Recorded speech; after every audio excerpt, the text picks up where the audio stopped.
और इस बीच एक बड़ी खबर आ रही है। विधायक रविंद्र सिंह भाटी भी लोकसभा चुनाव लड़ेंगे। शिव से निर्दलीय विधायक हैं रविंद्र सिंह भाटी। भाटी ने बाड़मेर लोकसभा सीट से चुनाव लड़ने का ऐलान कर दिया है।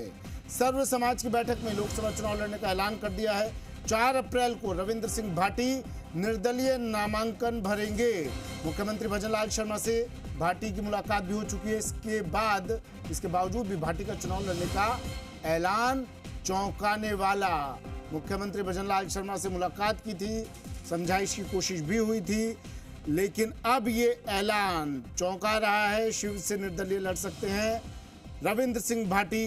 लोकसभा चुनाव लड़ने का ऐलान। विष्णु मेरे सहयोगी हमारे साथ फोन लाइन पर जुड़ गए हैं। विष्णु, रविंद्र सिंह भाटी छात्र नेता, फिर विधायक, और अब कदम आगे बढ़ाते हुए मुलाकात मुख्यमंत्री से भी हुई थी, इनकी समझाइश की कोशिश की गई थी, लेकिन अडिग है अपने फैसले पर। सुमित, बड़ी बात यह है कि विधानसभा चुनाव से ठीक एन वक्त पहले रविंद्र सिंह भाटी ने बीजेपी की सदस्यता ज्वाइन की थी। हाँ। और बीजेपी की सदस्यता ज्वाइन करने के बाद उन्हें शिव से लड़ाने के बाद भी आश्वासन था और इसको लेकर रविंद्र भाटी पूरी तरह आश्वस्त थे, लेकिन बीजेपी ने वहां पर प्रत्याशी घोषित कर दिया। तो ऐसे में रविंद्र सिंह भाटी बगावत करके शिव से निर्दलीय विधायक का चुनाव लड़े और न केवल चुनाव लड़े बल्कि जीत कर भी पहुंचे। और इसके बाद से उन्हें विचारधारा का बताते हुए उनसे लगातार बराबर थे। चुनाव जीतने के बाद जब मुख्यमंत्री भजनलाल शर्मा कुर्सी पर बैठे थे तब उनसे मिलने भी पहुंचे थे और लगातार उनका स्वार्थपूर्ण जो संपर्क है वो लगातार संवाद बना हुआ था। अभी जब भाटी के लोकसभा चुनाव लड़ने की बातें आई तो उस दौरान भी भजनलाल शर्मा ने रविंद्र सिंह भाटी को मुख्यमंत्री आवास पर बुलाया था। दोनों के बीच में बातें हुई, चर्चा हुई, उसको लेकर तमाम गलियारों में लगा कि अब सुलह हो गई, सहमति हो गई और भाटी संभवतः चुनाव लड़े।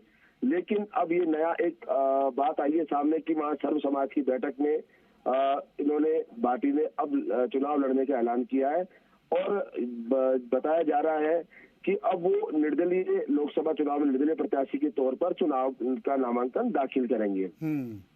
लगातार चर्चा में थे भाटी और इसको लेकर जब बीजेपी प्रदेश अध्यक्ष सहित अन्य जो नेता है उनसे भी जब बातचीत की गई थी, उन्होंने कहा कि हमारा जो भी हमारी विचारधारा के निर्दलीय विधायक है उनसे लगातार संपर्क बना हुआ और हम इसको लेकर उनसे सहमति बना दे रहे हैं। पिछले दिनों 4 जो विधायक है निर्दलीय वो बीजेपी प्रदेश कार्यालय में सहमति देने भी पहुंचे थे, लेकिन रविंद्र सिंह भाटी नहीं पहुंचे थे। यूनुस खान अभी फिलहाल नहीं पहुंचे। तो ऐसे में उनसे संपर्क कर रहे हैं कि वो लोकसभा चुनाव में पार्टी के मिशन 25 को पूरी तरह मुकम्मल करने में सहयोग हो। लेकिन अगर भाटी चुनाव लड़ते हैं तो कहीं ना कहीं बीजेपी को इससे जो बाड़मेर की सीट है उस पर खतरा हो सकता है। और अब ये सोचने वाली बात है कि बीजेपी इसको लेकर आगे किस प्रकार की रणनीति तैयार करती है। हालांकि भाटी ने अपना ऐलान कर दिया है, अब भाटी को समझाइश की जाती है या भाटी को केंद्रीय जो बीजेपी नेतृत्व वो बात करता है, क्योंकि पहले भी बात हुई है तो ऐसे में वो मान गए थे। तो अब उनको समझाइश के दौर चलने शुरू होंगे। नामांकन 4 अप्रैल को भरेंगे, उसके बाद नाम लेने की वापस की तारीख है। उस तारीख के बीच में क्या कुछ समीकरण बैठते हैं ये देखने वाली बात होगी। अभी नामांकन नहीं भरा लेकिन उन्होंने ऐलान कर दिया, तो ऐसे में चौंका जो है जो बीजेपी के लिए जो नेता है उनके चौंकने की बारी है। वो लगातार चौंक गए कि ये अचानक क्या हुआ।